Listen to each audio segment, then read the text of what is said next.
अस्सलामुअलैकुम दोस्तों, मैं हूं आपका होस्ट हैरी मिर्ज़ा और आज मैं एक पंजाबी गज़ल के साथ आपके खिदमत में हाजिर हुआ हूं। असां उजड़ गए हाँ तां की होया, इस जग उत्ते कितने शाह उजड़े। असां उजड़ तां गए हाँ की होया, इस जग उत्ते कितने शाह उजड़े। कई रंग उजड़े कई संग उजड़े, कई घर उजड़े कई राह उजड़े। कई वसदे वेले उजड़ गए, कई वसन दी चाह करके उजड़े।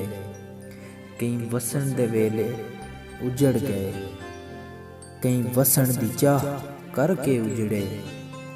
असां सागर कूड़े सजना तू, असां सागर कूड़े सजना दा करके गलत वसा उजड़े। असां सागर कूड़े सजना दा करके गलत वसा उजड़े।